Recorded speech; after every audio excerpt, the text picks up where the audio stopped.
Well, hi, everybody. Ken Johnson here with you this evening, and we are still watching a couple of thunderstorms that are out there. I would say a couple, I say some clusters of storms that have developed this evening, and most of those are over like into southern parts of Oklahoma. Most of it is north of the Red River, and most of what we've seen is below severe limits. There has been a couple bouts of mostly small hail, but the overall severe threat, as predicted, really isn't all that high here this evening. But let's talk about it, and if you have any questions, be sure to ask them to me.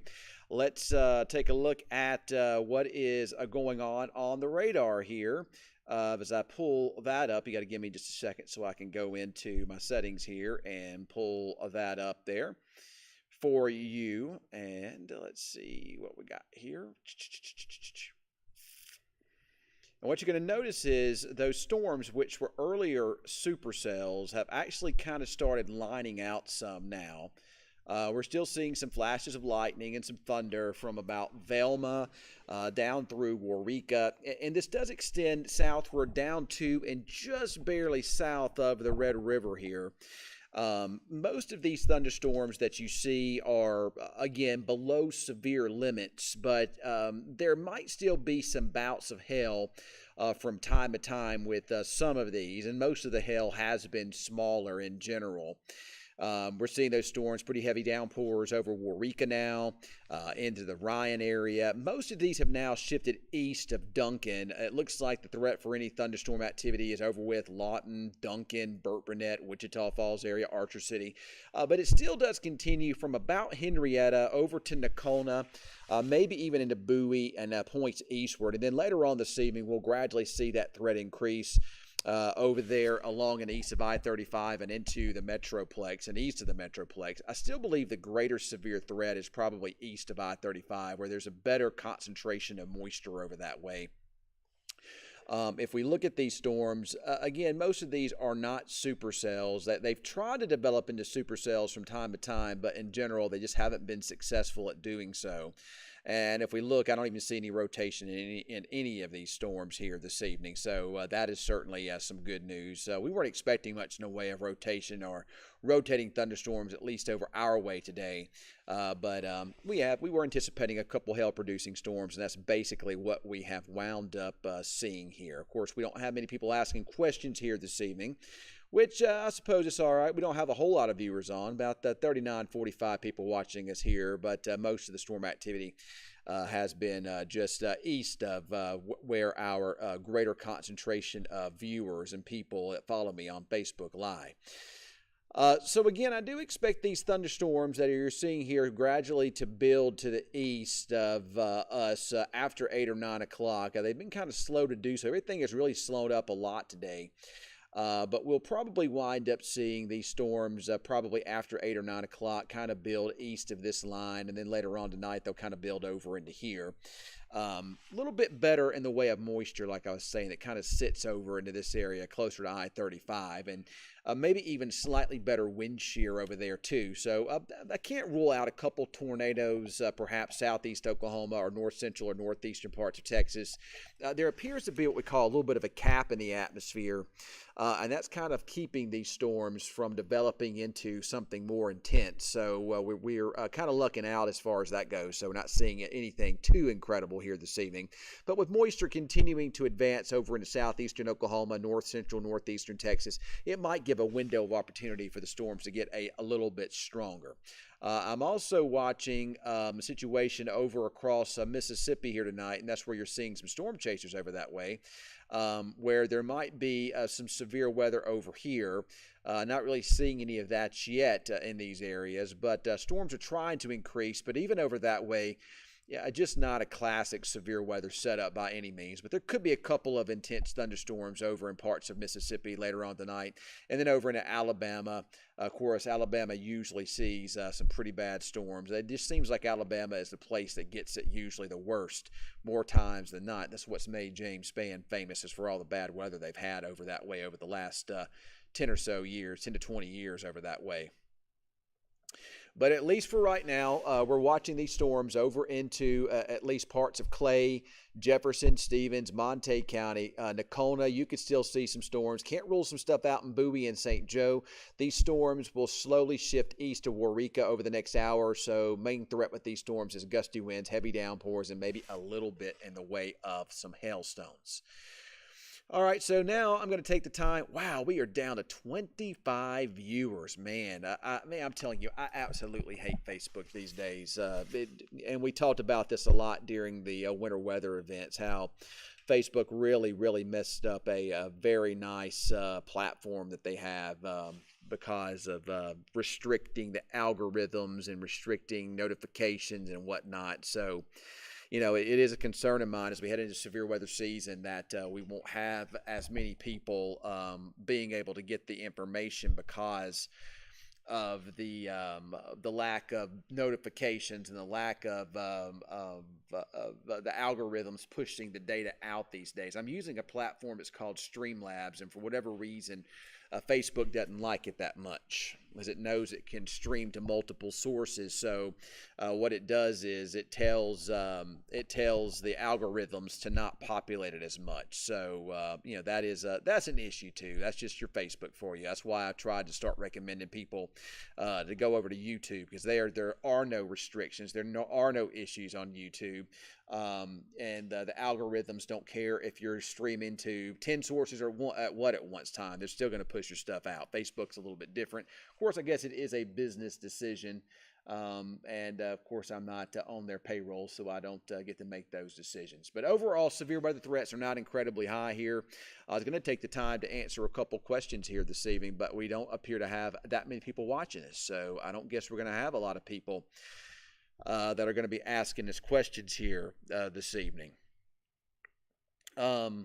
I may try to go get a bite to eat here in a few minutes. The storms are not that bad, but what usually happens is when I leave to go get a bite to eat, that's usually when we see the worst of the weather. That's usually when all hell starts breaking loose, and then guess what? I'm getting a bite to eat, and I'm not able to get the information out to you the way I want to. But I don't think it's going to be that bad anyway. I never did. But you can kind of see it kind of lining out. And as the storms try to line out a little bit more, you'll probably see better chances for gustier winds over closer to Ardmore and south of Oklahoma City, and kind of over towards parts of Gainesville and the north central Texas and those kinds of things. So we got we do got a couple people asking some questions now. So I'm going to try to go over here and try to bring up the chat here if we can. And maybe it'll populate on here. I don't know that it will. It may or may not. Let's see. I may have to turn some things on here. It may not be on. Well, it should be on. So I'm not sure why it's not popping those up there. It should. But I can read off some of these. Tammy wants to know, will this line track towards Eureka Springs area, have family working in that area? Yeah, there's going to be some storms over there. It doesn't look too bad, though, over that way. A lot of that will come over there in the middle of the night, so it shouldn't be too bad, but there will be some storms over that way. Are we going to get some rain in Burt Burnett? Charlene Jennings wants to know. No, you're not. You done missed out on the rain there now for the day. That's over with. You know, we've actually had some good rain as of late in northwest Texas and southwest Oklahoma, and I actually don't have any rain for a change in the forecast. So that is, you know, we like to see the rain. We need the rain, but we really don't have a lot of rain in the forecast anytime soon. It's been a real active weather pattern as of late. It's helped us get caught up on some of those rainfall deficits. We still need a lot more, though, but at least at the present time,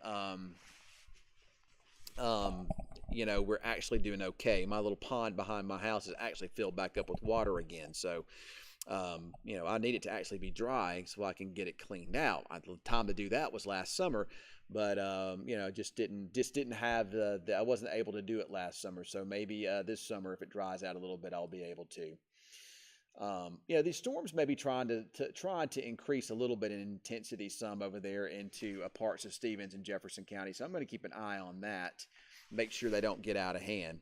Vernon is not going to get anything, Teresa. You got some wind moving into your area. North winds here soon, and it's going to be a lot colder late tonight and into tomorrow, but no rain in Vernon.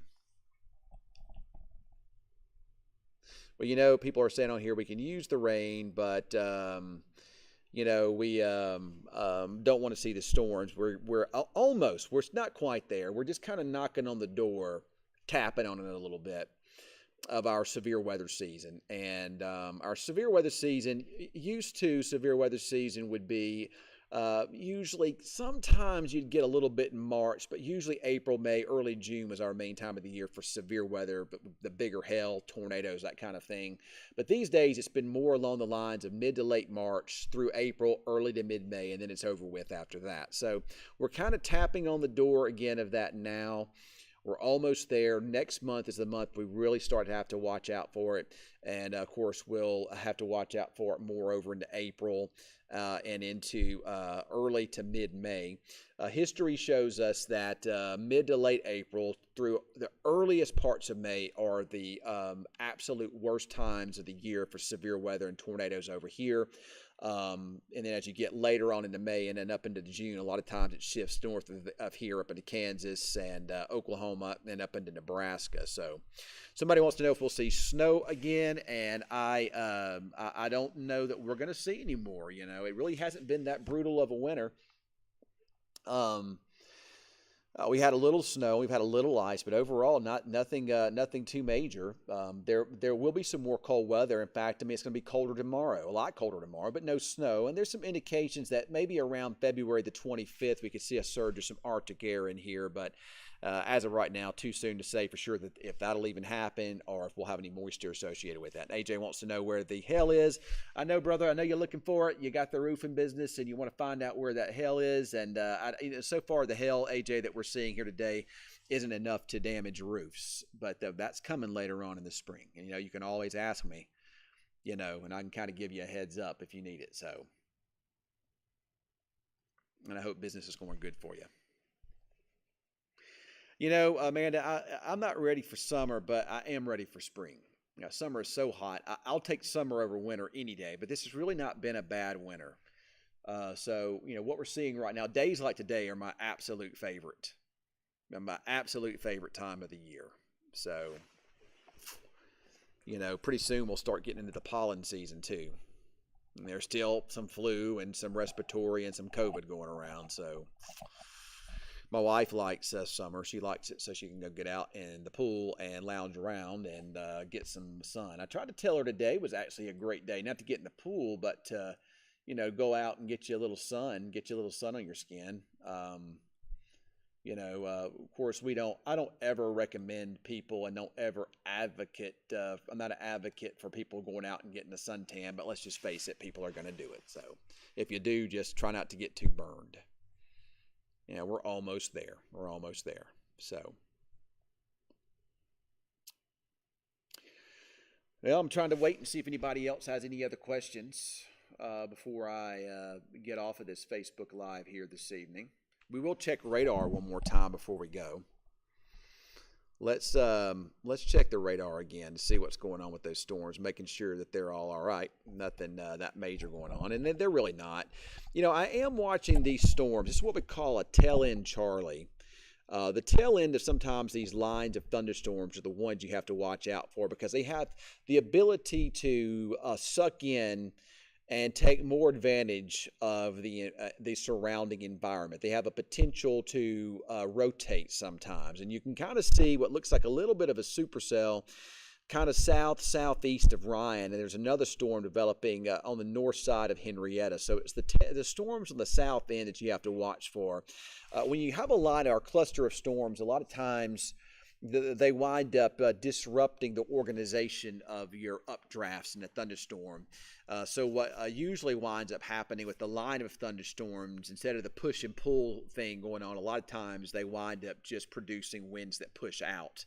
To get rotating storms, you have to have winds that push out in one side of the storm and push in the other to get the storm to spin. So you got the warm, moist air flowing in from the inflow region. You have cooler thunderstorm air coming out of the outflow region, and it's this condensation or this battle between different temperatures there that creates the condensation. So that's what you have with supercells. But with a line of storms, you don't really get that. Most of what you get is a push, a straightening of the winds that pushes out. And then sometimes you can get some little kinks in that that'll allow for a little bit of that push and pull, but usually you don't see violent tornadoes with that. But sometimes you get storms that try to develop on the south end of lines.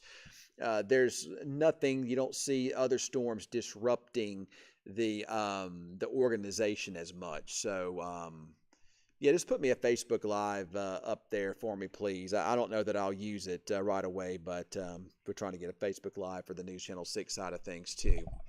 But sometimes I call these Chell-in Charlies, and sometimes you don't have as much of a disruption in the organization with those, and they have a better chance to sometime rotate. Let's see if there's anything going on with those now. And you can see where there's reds and there's greens. So it's obvious that there is, some wind motions in these storms. But as of right now, it looks like to me most of what you're seeing here is probably some stronger wind gusts trying to develop as we have a developing line of thunderstorms. We'll keep an eye, like I say, on these storms on the south end of the line. If you didn't have other storms to come in and disrupt the organization, you might have a better chance for these storms to spin. There's a little bit of wind shear over here in this part of the area. So if these storms were to remain kind of discrete or kind of by themselves, then you might have to worry about them spinning a little bit. But overall, that doesn't appear to be the problem, at least, or the issue right now. So I don't see much in the way of significant rotation. But you are seeing some areas where the winds are starting to pick up in some of these storms east of Waurika, and you might be seeing some stronger wind gusts trying to take place across eastern parts of Clay County and over into the northwestern parts of Montague County. Also, I want to point out, if you look back to the west, here comes your cold front. You can kind of see that line there back towards Electra and west of Granfield. This is going to switch our winds around to the west-northwest, and then later tonight, as the cold front itself continues to plow on southward, we'll see those winds become more northwesterly, and they're going to pick up, and they're going to be strong at times as they usher in some much colder air for Thursday. If you look down into this area here, there's some lightning strikes towards Velma, and where you see those little purple colors, that might be a little bit of some hail. But we'll watch these storms down towards Ryan and make sure they don't do anything funky. Right now, it doesn't look like they're going to. Again, mostly looks like some downpours and maybe a little bit of hail and some of that, and maybe some stronger wind gusts too on the south end of this line here. All right, so let's go back to any questions that we may have on the chat here. Most of our viewers are starting to leave us now, and yeah, I can understand why. It's not a lot going on, but if anything does change, I'll be sure to let you know it. But as of right now, it doesn't look too bad. So,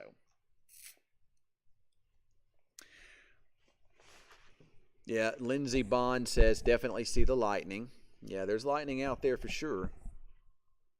North and east of Wichita Falls, probably a pretty good, I would think that's probably a pretty good lightning show with that line of thunderstorms east of us probably this evening.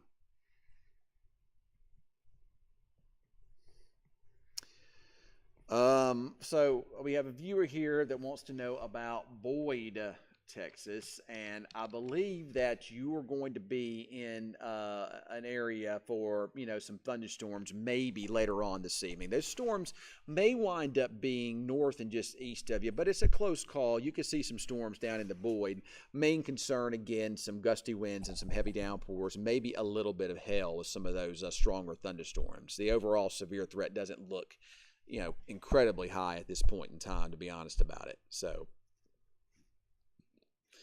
it looks like the severe threat or the thunderstorm threat will also be shifting east of Henrietta here pretty soon. It looks like that line is developing east. But the next areas that have to be concerned about these storms would be over in the Montague County and maybe eventually Jack and perhaps Wise County. And then you'll get perhaps some storms developing towards Ardmore, Gainesville, Denton, Decatur, those areas in the next several hours. But at least for now, if you're watching this from Decatur, Gainesville, Ardmore, pretty quiet weather. But, it's just a matter of time before these storms head into your direction. All right, people. Well, that's all I got for right now. If I see anything else, anything different, I'll jump back on and let you know. But that's all I have for this at this point in time. Remember to follow me and subscribe to my YouTube page. Also, make sure that you follow me here on Facebook. Remember, we're not too far away from severe weather season. You want to make sure to get these updates when we have them. I'm also working on other things too. I haven't quite fully developed that yet, but I'm also working on other things too for the future. Not only weather-related stuff, but other stuff too we're going to have some fun with as well. All right, everybody, have a great evening. We'll watch these storms, but as of right now,